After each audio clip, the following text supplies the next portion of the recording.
نحمده ونستعينه ونستغفره ونؤمن به ونتوكل عليه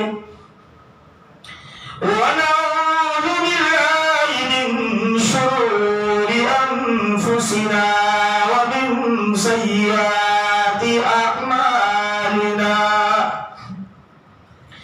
من يهده الله فلا مضل له ومن يضلل فلا هادي له ونشهد أن لا إله إلا الله وحده لا شريك له ونشهد أن سيدنا وسندنا ومولانا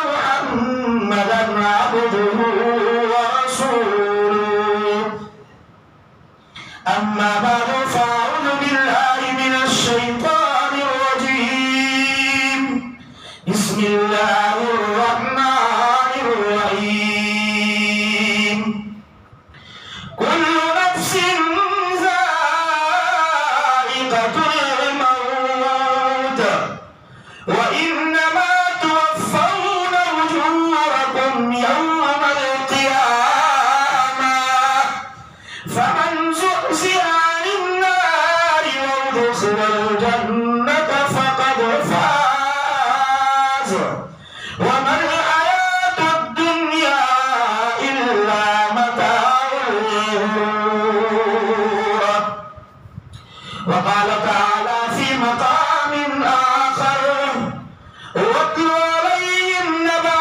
بني آدم بالحق إذ قربا قربانا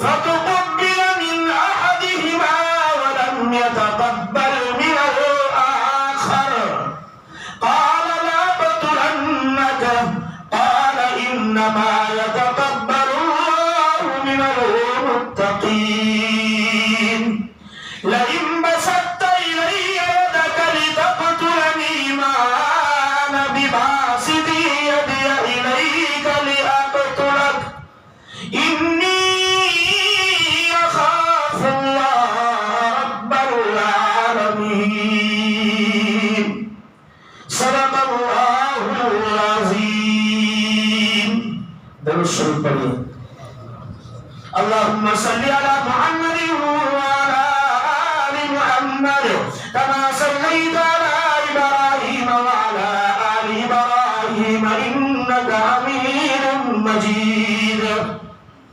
اللهم بارك على محمد وعلى آل محمد كما باركت على إبراهيم وعلى آل إبراهيم إنك حميد مجيد گرامی قدر عزیز دوستو جیسا جو مولانا بلال صاحب نے فرمایا کہ آپ سب مجھے جانتے ہیں ایک بات ہے کہ آنے والے مولانا کو جو اکثر جان ہی لیتے ہیں لیکن مولانا سب کو نہیں جانتے لیکن بھائی یہ بات آپ کی خوشی کے لیے میری خوشی کے لیے میں کہتا ہوں کہ ورکن کے ہر فرد کو میں اچھی طرح جانتا ہوں اور اپنا سمجھتا ہوں اللہ تعالیٰ آپ لوگوں میں جو اخلاص ہے آپ لوگوں میں جو اندر کی محبتیں ہیں ایک دوسرے کے ساتھ آپ کی نسلوں میں اللہ اس کو باقی رکھے بہت مبارک بستی ہے یہاں کے رہنے والے لوگ نیک ہیں میں خود یہاں آنے کو اپنے لیے باعث مسرت اور خوشی سمجھتا ہوں ایک باری سے مجھ سے کہا تھا مرحوم حاجی ابراہیم صاحب سری والا نے کہ مولانا جب بھی آپ کو ٹائم ملے آپ ہماری بستی کو اور ہم کو اپنا سمجھیے اور آپ بے فکر ہماری بستی میں آئیے آپ مشہور رہتے اس لیے میں کہوں کہ آپ آئے پھر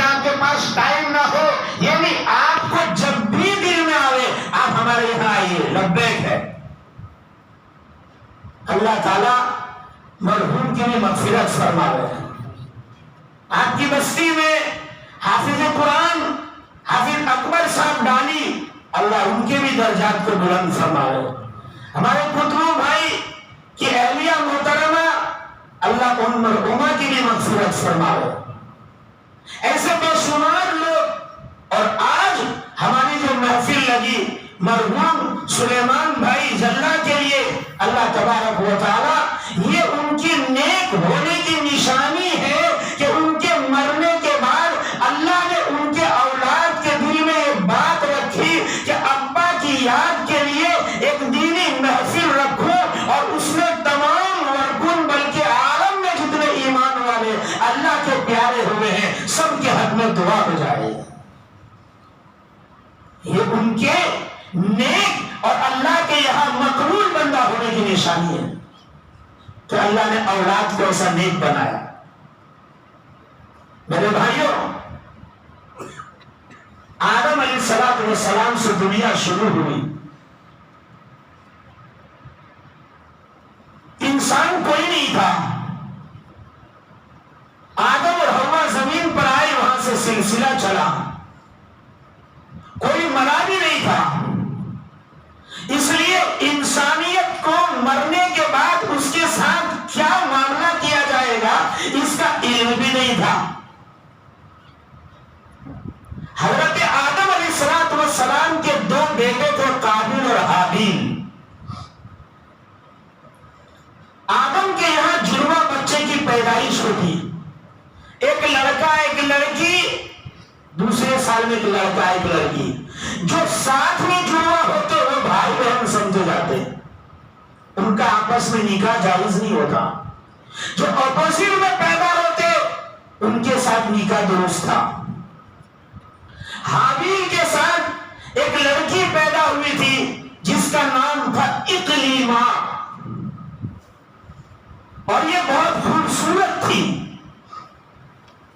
اور قابیل کے ساتھ جو لڑکی پیدا ہوئی اس کا نام تھا انسودا. وہ تھوڑا دیکھنے میں اس سے کم درجے کی تھی. جب یہ جوانی کو پہنچے تو قاعدے کے مطابق حابیل کے ساتھ جو بچی پیدا ہوئی تھی انسودا، اور قابیل کے ساتھ اقلیمہ، تو قاعدے کے مطابق اپوزٹ سے نکاح ہوتا. قابیل کے ساتھ جو پیدا ہوئی تھی اقلیمہ کا حابیل کے ساتھ، اور انسودا کا قابیل کے ساتھ. لیکن انسودا دیکھنے میں تھوڑا کم لگتی تھی، تو قابیل نے سر اٹھایا کہ میں تو جو میرے ساتھ اقلیمہ پیدا ہوئی ہے اسی سے نکاح کروں گا. آدم علیہ السلام نے بیٹے کو سمجھایا کہ بیٹا اللہ کا حکم ہے کہ اس کے ساتھ رشتہ نہیں ہوگا. ابا میں اپنے ساتھ پیدا ہونے والی اقلیمہ سے ہی کروں گا. بھائی سمجھا رہے لیکن سمجھنے کو تیار نہیں بیٹا. تو کہا چلو ایک کام کرو، جو ہے اپنا اپنا نیاز پیش کرو، قربانی لاؤ. اللہ تبارک و تعالی نے احسان کیا اس امت پر. نبی کریم صلی اللہ علیہ وسلم نے فرمایا کہ اللہ تبارک و تعالی نے مجھے یہ خصوصیت عطا فرمائی ہے کہ میرے امت کے لیے زکات اور صدقے کا مال حلال ہے. وَإِلَّتْ لِيَ الْغَنَائِمُ، زکات میری امت کے لیے حلال ہے. آج سے پہلے لوگوں کے لیے زکات حلال نہیں تھا. ہاں یہ اس امت کے خصائص ہے. نبی کریم صلی اللہ علیہ وسلم فرماتے ہیں میری خصلتوں میں سے، میری امت کے جو خصائص میں سے، جُعِلَتْ لِيَ الْأَرْضُ مَسْجِدًا وَطَهُورًا، یہ میری امت کی خصوصیت میں سے اللہ نے ساری زمین کو مسجد اور مصلی بنا دیا، پاک بنا دیا. پہلی امت کے لیے تیمم درست نہیں تھا. یہ اس امت کی خصوصیت ہے. نبی کریم صلی اللہ علیہ وسلم غزوہ مریسی میں، جسے غزوہ بنی مستلق کہا جاتا ہے، سن ہجری 6 میں واقعہ پیش آیا. رسول اللہ صلی اللہ علیہ وسلم اما عائشہ صدیقہ بھی ساتھ ہیں، سفر میں جا رہے تھے. ایک جگہ پڑاؤ ڈالا، وہاں سے جب اٹھے تو پتا چلا کہ حضرت عائشہ صدیقہ رضی اللہ تعالیٰ عنہا کا گلے کا ہار گم ہو گیا۔ اب پریشان ہے، صحابہ کو تلاش میں لگا دیا۔ نبی کریم صلی اللہ علیہ وسلم حضرت عائشہ بیٹھی ہے اور یہاں ران مبارک پر رسول اللہ صلی اللہ علیہ وسلم نے سر مبارک رکھا اور نیند لگ گئی اللہ کے رسول صلی اللہ علیہ وسلم۔ صحابہ کہنے لگے ابو بکر آپ کی بیٹی کی وجہ سے ہم پریشان ہیں۔ ابو بکر صدیق رضی اللہ تعالیٰ عنہ آئے اور اپنی بیٹی کو یہاں جو ہے وہ گودے مارنے لگے، کچھوکے مارنے لگے، کہ اتنا دماغ نہیں ہے، ہاں کیوں کر بیٹھی؟ حضرت عائشہ ہل نہیں رہی ہے، کیوں؟ اگر حرکت کرے گی محمد مصطفیٰ کی نیند میں خلل ہو جائے گی۔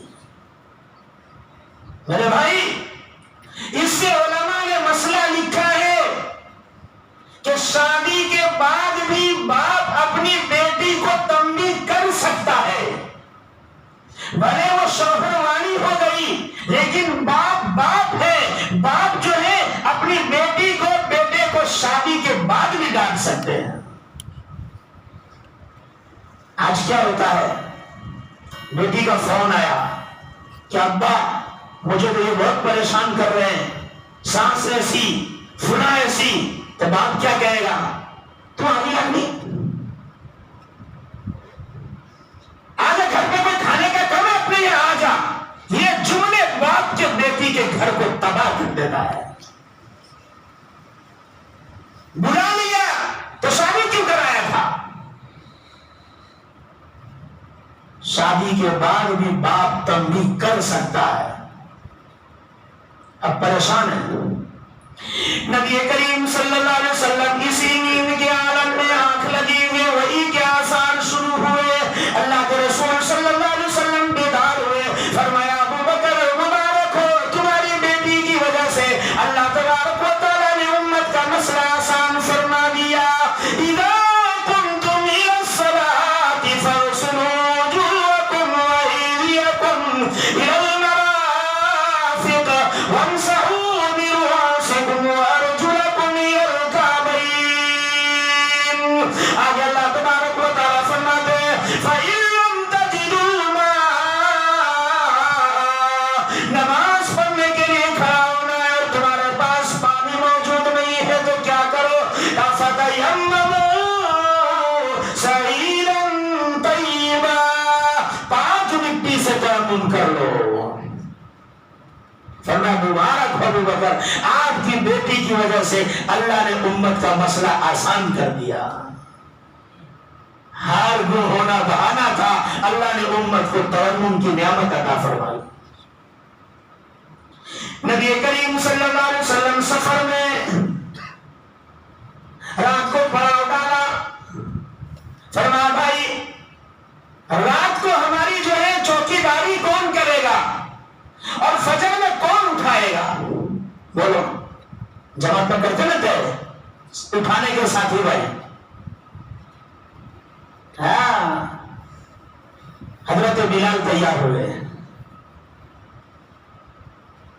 اب سب سو رہے ہیں تو اونٹ کا جو کجاوا رہتا ہے وہ بھی ان کے ساتھ ایسا ٹیک لگا لیا۔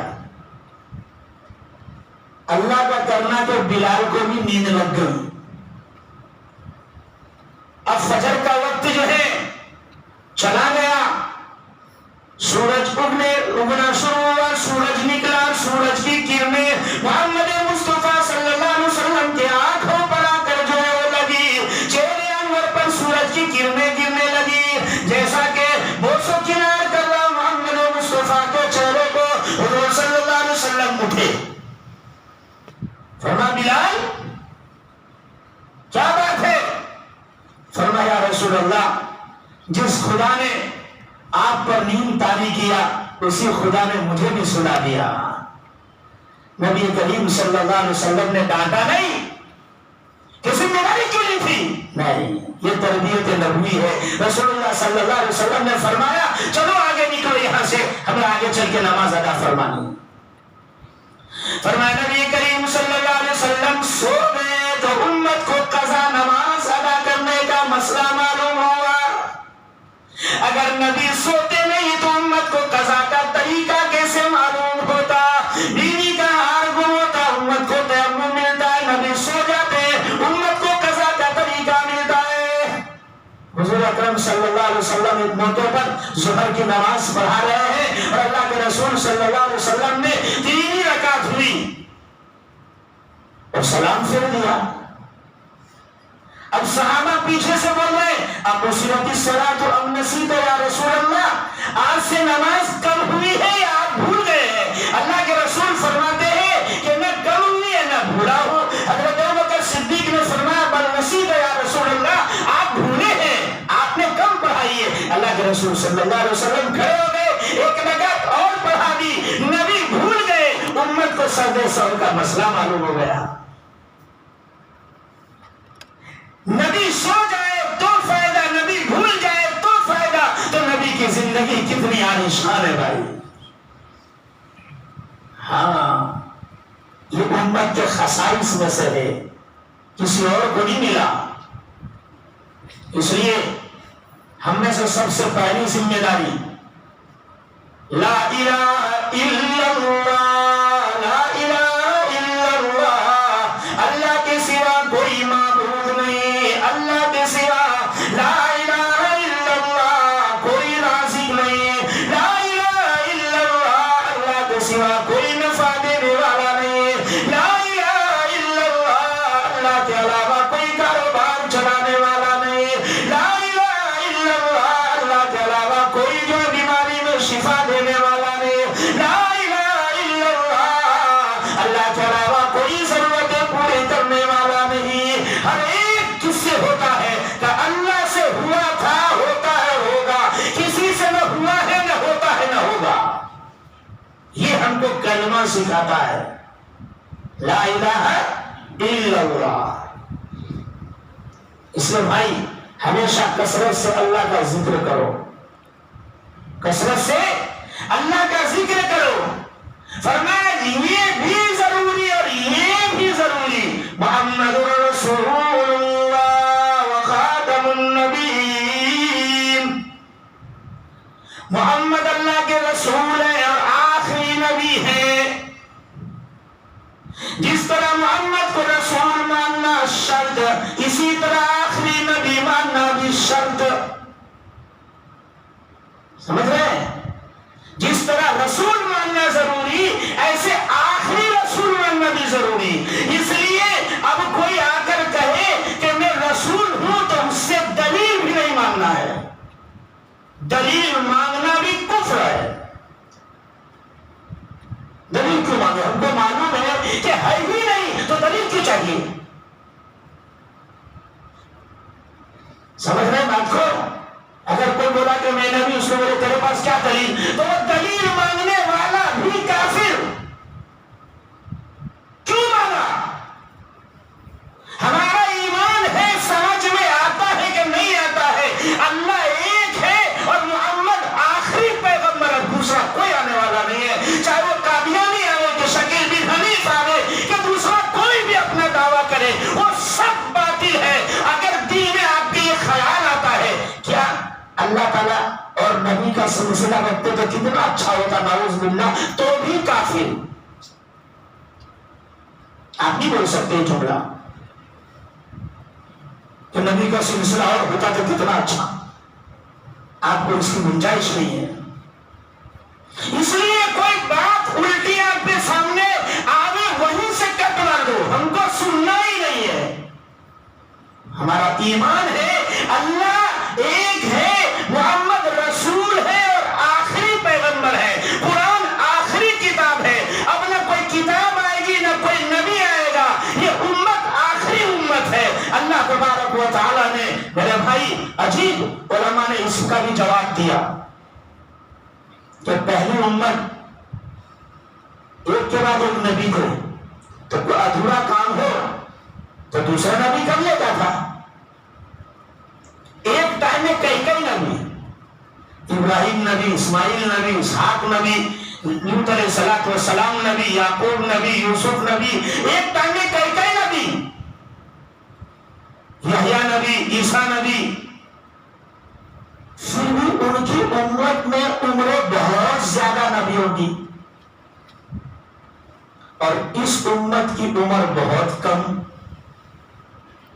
بہت تھوڑا. ایسا کیوں؟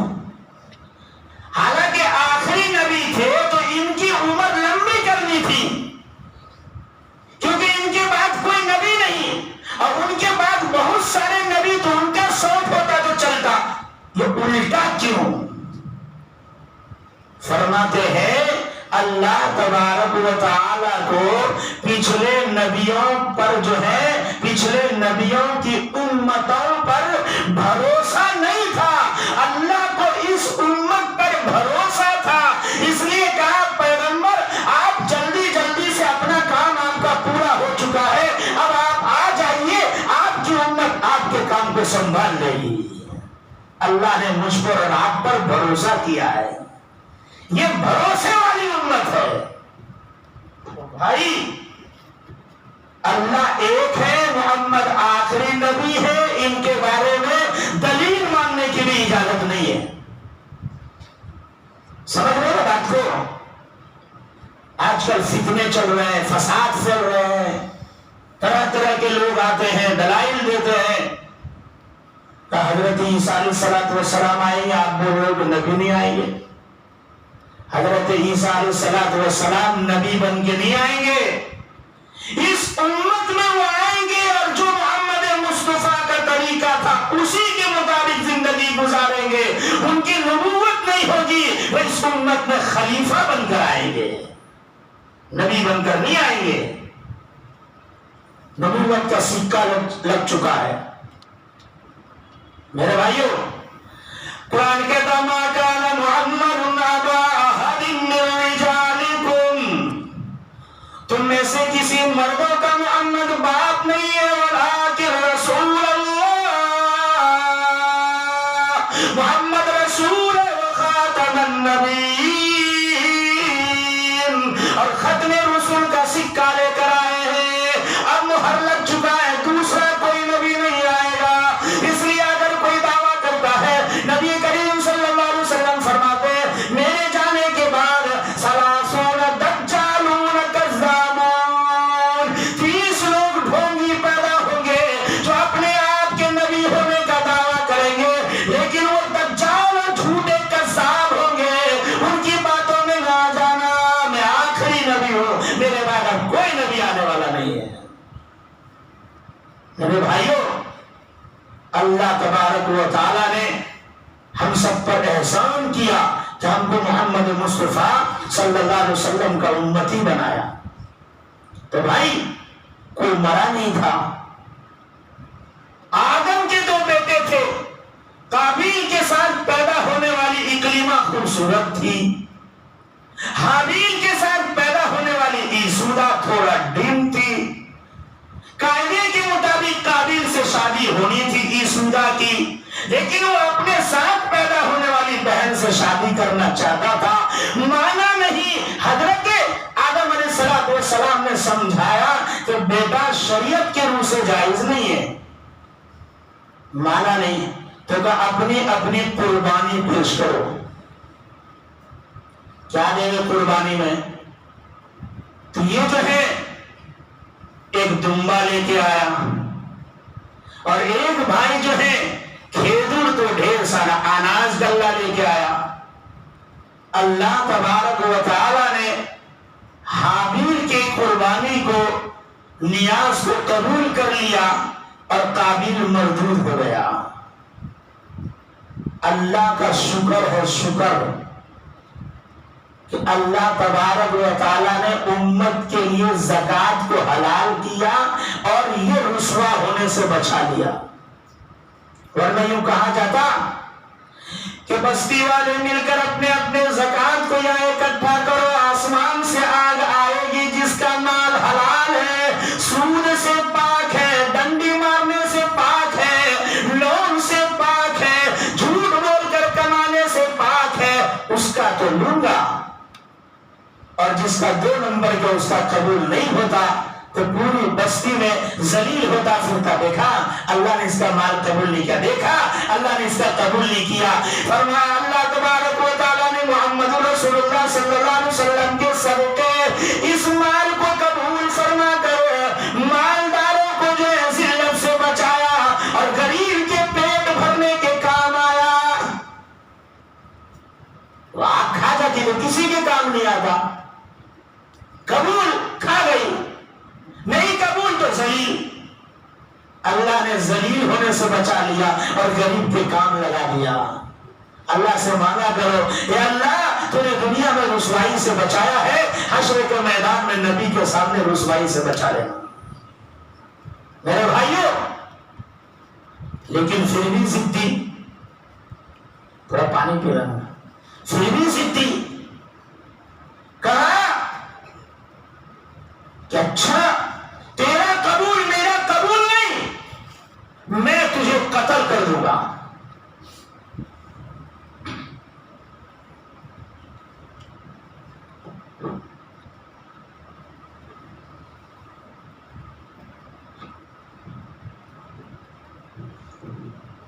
میں تجھے قتل کر دوں گا.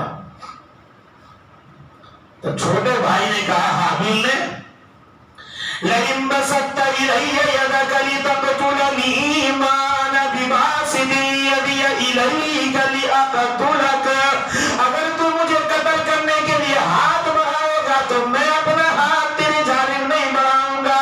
تجھے قتل کرنے کے لیے میں نہیں کروں گا یہ کام. اس لیے فرمایا کہ بھائی جب آپس میں جھگڑے ہو تو آدم کے دو بیٹوں میں سے حابیل کی طرح بن جاؤ, اپنا ہاتھ سمیٹ لو. اور دلیل کیا دیا, کَإِنِّي أُرِيدُ أَن تَبُوءَ بِإِثْمِي وَإِثْمُكَ فَتَكُونَ, میں نہیں چاہتا کہ تیرا اور میرا دونوں کے گناہ کا بوجھ میں اٹھاؤں اور پھر میں آخرت میں ذلیل اور رسوا ہونے والوں میں سے بن جاؤں. میں یہ نہیں چاہتا, اس لیے میں تجھے ماروں گا نہیں. پھر ہی اس بھائی نے قتل کر دیا. قابل نے حابیل کو ایک لڑکی کے خاطر. میرے بھائی نوجوانوں, نکاح اپنے ماں باپ کی خوشی سے کرو. ماں باپ خاندان دیکھتے ہیں, ماں باپ دینداری دیکھتے ہیں, ماں باپ بچے کا چال چلن دیکھتے ہیں, ماں باپ اس کے ہر ایک چیز کو سمجھتے ہیں جس سے گھر آباد ہوتا ہے. اور خود لڑکے اور لڑکی صرف ایک دوسرے کا چہرہ اور مہرہ دیکھتے ہیں, پیچھے کی لائف دیکھتے نہیں. نتیجہ یہ ہوتا ہے لو میرج والے آخر میں چل کر جو ہے وہ بھائی ایک وقت آ کر جو ہے وہ مصیبت جھیلتے ہیں. اس لیے نوجوانوں اپنے فیصلے آپ نہ کرو, ماں باپ پر چھوڑو. دنیا میں ایک ہی ایسے ہیں جو آپ کی ترقی سے کبھی حسد نہیں کرتے. بیٹا کتنا ہی بڑا بن جاوے, باپ کا دل بڑا ہوتا ہے بیٹے کو عہدے پر دیکھ کر. باپ کبھی نہیں کہے گا کہ میں اگر ڈاکٹر ہوں تو میرا بیٹا سرجن نہیں بننا چاہیے. باپ سوچے گا میں عالم ہوں تو میرا بیٹا مجھ سے بڑا عالم بنے. اور دنیا کا ہر کوئی یہ سوچتا ہے کہ وہ میرے سے نیچے رہے. صرف ماں باپ بھی ایک آپ کو دیکھ کر خوش ہوں گے. اس لیے ماں باپ کبھی بھی آپ کو غلط جگہ نہیں پھنسائیں گے. میرے بھائیوں, جس کے ماں باپ ہیں وہ قدر کر لو. قدموں تلے جنت ہے, وہی جنت کا دروازہ ہے. یہی ماں باپ ہے, اللہ نے اپنی رضا ان کی رضا پر رکھی ہے. فرمایا صحابی رسول ہے, آخری گھڑی ہے, نبی کلمہ تلقین کر رہے ہیں اور زبان پہ کلمہ نہیں آتا. کیا بات ہے بھائی, کہا میرا بیٹا نمازی, میرا بیٹا سچا, سب کچھ, لیکن میں ناراض. نبی صلی اللہ علیہ وسلم نے فرمایا لکڑی اکٹھا کرو بھائی. کہا کیوں؟ کہا میں چاہتا ہوں کہ اس کو جلا دوں. کہا کیوں؟ کہا تو دنیا کی آگ جو ہے اگر تم برداشت نہیں کر پا رہی ہو, تم ناراض رہو گی, تو تمہارا بیٹا آخرت میں جہنم کی آگ کو کیسے برداشت کرے گا. ماں کہتی ہے میں نے اسے معاف کر دیا. ماں کی زبان سے معافی کا لفظ نکلتا ہے ادھر صحابہ رسول کی زبان پہ کلمہ جاری ہوتا ہے، لا الہ الا اللہ محمد رسول اللہ۔ جس نے ماں باپ کو خوش کر لیا اس نے اللہ کو خوش کر لیا۔ اس لیے بھائی ماں باپ کی قدر کرو، جس کے ہیں وہ قدر کرو، جس کے نہیں ہیں وہ روزانہ 3 بار کم سے کم قل اللہ پڑھو اور کہو اللہ میرے ماں باپ کو اور آدم سے لے کر آج تک جتنے ایمان والے تیرے پاس پہنچے ہیں ہر ایک کی تو مغفرت فرما۔ 3 قل اللہ پڑھو، اللہ 1 قرآن کا ثواب عطا فرمائے گا، روزانہ 1 قرآن ختم کرنے کا ثواب، صبح پڑھو شام پڑھو، اللہ 2 قرآن ختم کا ثواب۔ کتنا سستا سودا ہے اللہ کے یہاں، یہ امت مقبول امت ہے، جیسے نبی محبوب ایسے یہ امت محبوب، یہ کم کام کرتی ہے اللہ تبارک و تعالیٰ اس کو مزدوری زیادہ دیتے ہیں۔ کوئی بڑھاپے میں کام کرے، بوڑھا آدمی جب میں کیا بولتے ہیں وڈیل ہو گئے کیا ان سے زیادہ کام لینے کا، دے دو 150۔ ایسے یہ بڑھاپے کی امت ہے، اللہ 1 کام 1 سبحان اللہ پہ 10 نہیں 700 نہیں انگنت دیتا بغیر حساب، انما یوفی الصابرون اجرهم بغیر